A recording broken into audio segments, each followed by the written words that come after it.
Last lectures में हमने Laplace transform के बारे में पढ़ा, उसकी डेफिनेशन पढ़ी, लाप्लास ट्रांसफॉर्म कहाँ पर यूज होता है, लाप्लास ट्रांसफॉर्म की कुछ थ्योरम्स के बारे में पढ़ा और उससे रिलेटेड कुछ हमने प्रॉब्लम्स भी देखी। अब मैं आपको लाप्लास ट्रांसफॉर्म को एक समराइज फॉर्म में, इधर हमने जो चार्ट बनाया है उसको एक बार आप देखिए। लाप्लास ट्रांसफॉर्म तब तक कि आपका यूजफुल नहीं है जब तक कि आप उसको इनवर्स लाप्लास ट्रांसफॉर्म ना सीखें। इनवर्स लाप्लास ट्रांसफॉर्म क्यों जरूरी है?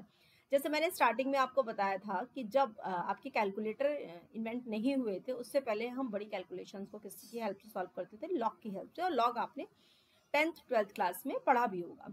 तो लॉग तब तक यूजफुल नहीं है जब तक कि आप उसमें एंटी लॉग ना लें। मतलब आप जो आपका क्वेश्चन है, अपनी प्रॉब्लम है, आप उसको दूसरे फॉर्मेट में चेंज कर देते हैं, लेकिन आंसर तो आपको वो सेम फॉर्मेट में चाहिए होगा। ठीक, तो इसी तरह से लाप्लास ट्रांसफॉर्म है।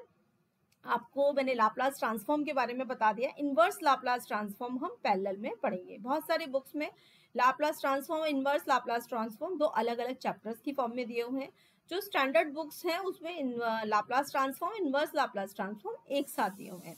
ऐसे ही आप जब पढ़ेंगे फूरियर ट्रांसफॉर्म, इसके आगे हम पढ़ेंगे, तो फूरियर ट्रांसफॉर्म में भी क्या होगा? फूरियर ट्रांसफॉर्म और इनवर्स फूरियर ट्रांसफॉर्म हम एक साथ पढ़ेंगे। ठीक, तो यहाँ आप बेसिक आइडिया ले लीजिए। सबसे पहले मैं इन फॉर्मूलाज को आपको रिवाइज कर देती हूँ जिससे फॉर्मूला आपको याद हो जाएंगे। ऑब्जेक्टिव में मैक्सिमम ये फॉर्मूला ही आपसे पूछे जाते हैं। ठीक, तो फर्स्ट है आपका कि Laplace of F T is equal to 0 to infinity e की power minus P T F T into D T exist when mod of F T is less than और इक्वल टू e की power A T into M. मतलब कि function की जो growth है वो e की पावर ए टी से क्या होनी चाहिए? आपकी लेस होनी चाहिए, या e की power minus P T F T approaches to 0 converge होना चाहिए as T approaches to infinity. This condition exists for every p is greater than a. यहाँ p पैरामीटर की वैल्यू a से बड़ी होनी चाहिए। अच्छा, एक चीज और है, बहुत सारी बुक्स में यहाँ पर p पैरामीटर लिया हुआ है, बहुत सारी बुक्स में पैरामीटर s, ठीक है, लिया हुआ है। तो आप उस हर जगह पर क्या करेंगे? p की जगह जहां हमने p लिया है उसको हम रिप्लेस कर देंगे। किससे रिप्लेस कर देंगे आप? ये रिप्लेस कर देंगे आप स्मॉल s से। ठीक है, तो ये अच्छा सा नहीं बना है, ये स्मॉल s से आप इसको रिप्लेस कर देंगे। ठीक है, अब इसमें सेकंड फॉर्मूला यहाँ पर देखिए, Laplace of 1 is equal to 1 upon P. अगर लाप्लास 1 का 1 अपॉन पी है तो l इधर ले जाइए, लाप्लास इनवर्स। ठीक है, तो Laplace inverse of 1 upon P कितना हुआ आपका? ये हो गया आपका 1। तो ये आपके इनवर्स के फॉर्मूले हैं। यहाँ पर जब आप लाप्लास पढ़ेंगे इसके साथ साथ ही आप इनवर्स के फॉर्मूले भी याद करते जाइएगा, जिससे आपको आगे दिक्कत नहीं आएगी। ठीक है, दो अलग अलग फॉर्मूले नहीं है, ये एक ही फॉर्मूला है, इसको लिखने का तरीका बस ये चेंज हुआ है।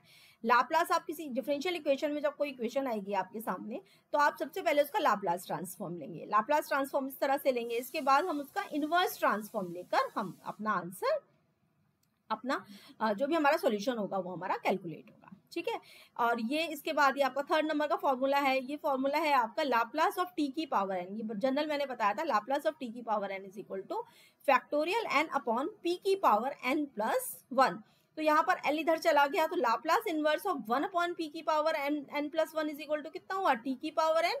और क्योंकि फैक्टोरियल एन आपका क्या है? कांस्टेंट है, तो अपॉन क्या आ जाएगा आपका यहाँ पर? Factorial n. ठीक है, तो यहाँ देखिए ये वाला formula, Laplace inverse of 1 upon P की power N is equal to t की power n upon factorial n. ठीक है, नेक्स्ट फॉर्मूला है आपका लाप्लास ऑफ ई की पावर ए टी। ये सारे हमने क्वेश्चंस जो हैं आपको पिछली वीडियोस में बता दिए हैं कि इस तरह से ये सॉल्यूशन इनका होगा। लाप्लास ऑफ ई की पावर ए टी, तो ये कितना आया था आपका? 1 अपॉन पी माइनस ए। तो Laplace inverse of p minus a कितना आ गया? ये आ गया ई की पावर ए टी। ठीक है, इसी तरह से Laplace of sine A T is equal to कितना आ गया? A upon P square plus A square. तो Laplace inverse of 1 upon P square plus A square. 1 upon P square plus A square क्यों लिखा? मैं यहाँ ये भी लिख सकती थी, बिल्कुल ये कॉन्स्टेंट आपका इंट्रोड्यूस हो सकता है, लेकिन हमें इसी चीज की जरूरत पड़ती है, तो ये हम इसको सोल्यूशन को इस तरह से लिखते हैं, 1 upon A sine A T.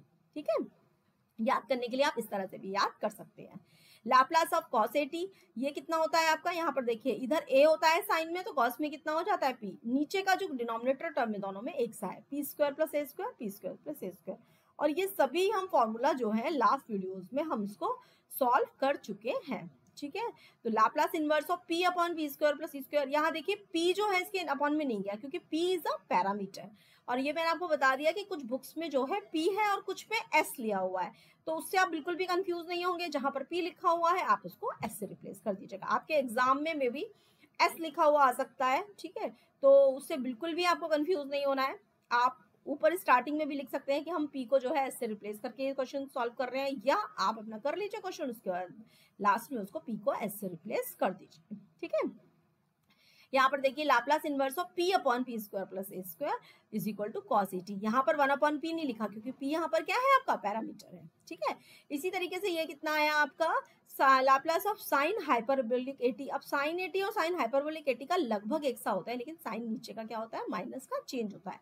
यहाँ पर होता है p square minus a square, यहाँ होता है आपका p square plus p square plus a square होता है, और हाइपरबोलिक में आता है p square minus a square. तो Laplace inverse of 1 upon p square minus a square is equal to 1 upon a sine hyperbolic 80। इसी तरीके से नेक्स्ट है आपका cos हाइपरबोलिक 80, ये आप कर लेंगे। ये 9th वाली है आपकी प्रॉपर्टी, इसे कहते हैं लीनियरिटी प्रॉपर्टी। लीनियरिटी प्रॉपर्टी क्या होता है, Laplace a1 f1t plus a2 f2t, इसमें l जो है अंदर ऑपरेट हो जाता है, जो कांस्टेंट है वो बाहर आ जाएगा। तो a1 जो है यहाँ कांस्टेंट था, ये बाहर आ गया। a1 Laplace of f1t plus यहाँ ठीक है plus a2 Laplace of f2t, ठीक है। तो ये आपकी लीनियरिटी, यही लीनियरिटी प्रॉपर्टी आपकी इनवर्स में भी एग्जिस्ट करती है। Laplace inverse of a1 f1t plus a2 f2t is equal to कितना आता है, यहाँ देखिए, अब यहाँ पे कंफ्यूज नहीं होना है कि यहाँ पर जो है t आ रहा है और यहाँ पर p आ रहा है। ये लाप्लास ऑफ f1t, इसको हम क्या लिख सकते हैं, f1p। तो यहाँ देखिए Laplace inverse of a1 f1p, ठीक है। लाप्लास ऑफ f1t कितना आ गया, fp आ गया, तो यहाँ 1 लगा सफिक्स, तो यहाँ 1 लगा दिया। तो Laplace inverse of a1 f1p plus a2 f2p is equal to a1 Laplace inverse of f1p plus a2 Laplace inverse of f2p। Linearity property कहेंगे। ये सारी थ्योरम्स आपको नाम से याद करनी है। अगर मैं आपसे पूछ रही हूँ एग्जाम में कि व्हाट इज लीनियरिटी प्रॉपर्टी, तो आपको पता होना चाहिए ये लीनियरिटी प्रॉपर्टी है, ठीक है। अच्छा, ये लाप्लास की जो है विशेषता है कि ये क्या करता है, आपका मल्टीप्लिकेशन को डिफरेंशिएशन में चेंज कर देता है, और डिफरेंशिएशन जहां आएगा उसको किसमें चेंज करेगा, ये मल्टीप्लिकेशन में चेंज करेगा, ठीक है। ये याद रखिएगा, ये फॉर्मूला याद करने का भी तरीका है। तो मल्टीप्लिकेशन थ्योरम क्या है, ये मैंने बताया था, ये भी हमने प्रूफ करी थी। Laplace of T F T is equal to minus का एफ डैश पी या माइनस का D upon D P of F P, याद होगा आपको। इसी तरीके से यहाँ पर एल इधर ले गए माइनस में, इनवर्स में सॉरी, तो ये कितना आ गया, L inverse is equal to F dash P is equal to minus का टी एफ टी, माइनस यहाँ से यहाँ क्या हो गया, ट्रांसफर कर दिया, ठीक है। नेक्स्ट क्या है आपका मल्टीप्लिकेशन थ्योरम, ऊपर वाली को भी बोलते हैं नीचे वाली को। नीचे वाली जो है जनरलाइज फॉर्म है और ये सिंपल फॉर्म है आपकी। टी की पावर एन से अगर हम मल्टीप्लाई करते हैं, लाप्लास ऑफ टी की power N is F T is equal to minus 1 की पावर एन एफ की पावर एन पी। एफ की पावर एन पी का मतलब क्या है, D N F P upon DP की पावर एन, ठीक है। तो एन टाइम डिफरेंशिएशन हो गया, माइनस 1 की ये लिखा है यहाँ, माइनस 1 की power N D N F P upon DP की पावर एन। और यहाँ पर लाप्लास का जब इन्वर्स निकालेंगे तो यहाँ इधर ले जाएंगे, तो ये देखिए इन्वर्स लेगा इधर, तो Laplace inverse of F N P, ठीक है। यहाँ पर ये देखिए Laplace inverse of F N P is equal to minus 1 इधर चला जाएगा, माइनस 1 की पावर एन टी की power N F T, clear. तो मल्टीप्लिकेशन थ्योरम में क्या होता है, जब भी मल्टीप्लिकेशन होगी वो किसमें चेंज हो रहा है, ट्रांसफॉर्म हो रहा है डिफरेंशिएशन में, यहाँ देखिए। और जहाँ डिफरेंशिएशन होगा वो मल्टीप्लिकेशन होगा, अभी बताएंगे। और डिवीजन जहाँ होगा वहाँ क्या हो जाएगा, डिवीजन जो होता है इंटीग्रेशन में चेंज हो जाता है, और इंटीग्रेशन किस में चेंज हो जाता है, आपका डिवीजन में चेंज हो जाता है। देखिए किस तरह से आएगा। डिवीजन थ्योरम क्या है, Laplace of F T upon T, ये भी हमने प्रूफ कराया था। Laplace of F T upon T is equal to P से लेकर इन्फिनिटी, आपको याद होगा कि वहां पर कितना था, limit T approaches to infinity F T upon T exist करना चाहिए, ठीक है। वो मैंने बताया भी था, इंपॉर्टेंट है। तो p से लेकर infinity F X into D x, और यहाँ पर p लिखा हुआ था, ठीक है। p को हमने बाद में किससे रिप्लेस कर दिया था, x से रिप्लेस कर दिया था, जिससे कि हमें कंफ्यूजन ना रहे कि ये वाला p और ये वाला p अलग है या सेम है। तो ये अंदर डिफरेंशिएशन वाला पैरामीटर है और बाहर इसकी लिमिट का पैरामीटर है, ठीक है। यहाँ पर डिवीजन थ्योरम, और इसके इनवर्स में क्या आती है, इसको जो बोलते हैं ये बोलते हैं आपको इंटीग्रल थ्योरम। ये नाम आपको ध्यान रखना है, ये कहलाती है आपकी डिवीजन थ्योरम, और इसका रिवर्स क्या कहलाता है, आपका इंटीग्रल थ्योरम। देखिए लाप्लास इनवर्स ऑफ पी से लेकर infinity F X into D X is equal to F T upon T. ठीक है, यहाँ किसी को कंफ्यूजन हो तो क्लास में डिस्कस कर लीजिएगा। नेक्स्ट आता है आपका इंटीग्रल थ्योरम। अब यहाँ पर देखो इंटीग्रल थ्योरम इसके लिए भी है, इसके लिए भी है, ठीक है।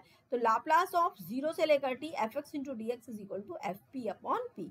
यहाँ दोनों में ही होती है, लाप्लास में भी इंटीग्रल थ्योरम होती है, लाप्लास इनवर्स में भी होती है। इसका जो इनवर्स है यहाँ पर ये इंटीग्रल थ्योरम कहलाता है। नेक्स्ट इसमें डिवीजन थ्योरम क्या कहलाती है, इसकी जो डिवीजन थ्योरम है और इसकी डिवीजन थ्योरम में देखिए क्या अंतर है, ठीक है। इसकी इंटीग्रल थ्योरम डिवीजन थ्योरम, और यहाँ इंटीग्रल थ्योरम जो होती है इसका रिवर्स क्या कहलाता है आपका, डिवीजन थ्योरम। तो Laplace inverse of F P upon P is equal to 0 से लेकर T F X into D X. इसका प्रूफ मैंने क्लास जो है नहीं बताया है आपका, ये आप बुक से देख लीजिएगा, ये भी डिवीजन थ्योरम की तरह बहुत ही ईजी प्रूफ है। नेक्स्ट आता है आपका इनिशियल वैल्यू, नहीं, थोड़ा सा हम डिवीजन थ्योरम को और एक्सप्लोर करेंगे। डिवीजन थ्योरम जो है आपकी Laplace inverse of F P upon P is equal to 0 से लेकर T F X into D X. दूसरा ये वाला जो है इनवर्स, ये वाला जो है ये आपका बहुत ज़्यादा इनवर्स में यूज होती है, ये डिवीजन थ्योरम जो यहाँ पर आई है, इंटीग्रल थ्योरम और डिवीजन थ्योरम लाप्लास इनवर्स में आपको बहुत ज़्यादा फ्रीक्वेंटली मिलेगी। तो एफ पी अपॉन पी 0 से लेकर T F X into D x, F P upon P square, अगर एक बार है पी अपॉन में तो एक बार इंटीग्रेशन होगा, दो बार पी है तो दो बार इंटीग्रेशन हो रहा है, n बार पी है तो n बार इंटीग्रेशन हो रहा है एफ एक्स। और ये आपका एक फॉर्मूला है, ये मैं आपको बाद में जब इंटीग्रल थ्योरम इंटीग्रल इक्वेशंस पढ़ाऊंगी उस समय मैं आपको लीबनिज़ थ्योरम और ये 2-3 थ्योरम है उस समय मैं आपको क्लियर करूंगी, ठीक है। अब ये याद कर लीजिएगा कि इस तरह से n time integration F X into D x आता है, उसको हम लिख सकते हैं 0 से लेकर टी माइनस एक्स की पावर n और into F X into D x, ठीक है। तो ये आप इसको लर्न कर लीजिएगा, ठीक। तो आपको डिवीजन थ्योरम या इंटीग्रल थ्योरम हो जाती है, यहाँ पर इंटीग्रल थ्योरम क्या हो जाती है, डिवीजन थ्योरम हो जाती है। नेक्स्ट आता है आपका इनिशियल वैल्यू प्रॉब्लम। ये बेटा एग्जाम में जो है नाम से पूछी जाती है, इनिशियल वैल्यू प्रॉब्लम और final value theorem, initial value theorem और final value theorem.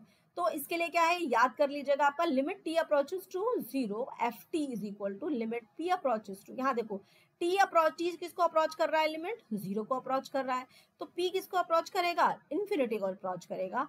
F T is equal to कितना आता है आपका, limit p approaches to infinity p F P. Final value theorem क्या कहलाती है, फाइनल, ठीक है। तो यहाँ 0 को अप्रोच कर रहा था, यहाँ किसको, फाइनल, इनिशियल को मतलब 0 को कर रहा है, फाइनल का मतलब क्या है, इन्फिनिटी को अप्रोच कर रहा है। तो t approaches to infinity F T is equal to, अब यहाँ देखिए t अप्रोच 0 कर रहा था यार, p अप्रोचेस टू इन्फिनिटी, यहाँ t अप्रोचेस टू इन्फिनिटी है तो p अप्रोचेस टू क्या है, 0 है, p एफ पी। तो ये ध्यान रखिएगा, ये आपसे एग्जाम में एज इट इज डायरेक्ट नाम से थ्योरम्स पूछी जाएंगी। इसके प्रूफ्स भी बहुत इजी हैं लेकिन कभी पूछे नहीं गए, तो प्रूफ्स पे ज़्यादा जाने की ज़रूरत नहीं है, आप करना चाहें तो कर लीजिएगा लेकिन मेरे हिसाब से प्रूफ इतने ज़रूरी इसमें नहीं है। ये मैंने ऊपर यहाँ पर एक लाइन लिख दी है ताकि बाद में नीचे कंफ्यूजन ना हो, बहुत कंफ्यूजन हो जाता है बच्चों को। यहाँ क्या लिख दी है ये लाइन, ये बार बार जो मैं बता रही हूँ आपको, Laplace of F T is equal to F p, तो Laplace inverse of F p is equal to कितना है, ये एफ टी। अब ये दोनों एफ में फर्क देख लीजिए, वो दिखने में एक से लग रहे हैं, ये कैपिटल वाला है और यहाँ पर कितना है आपका, ये स्मॉल वाला है, ये वाला, ठीक है। तो ये देख लीजिएगा एक बार, ये एक से लग रहे हैं। चलिए इसके बाद नेक्स्ट बाकी के थ्योरम्स मैं आपको अगली वीडियो में बताती हूँ, ठीक है।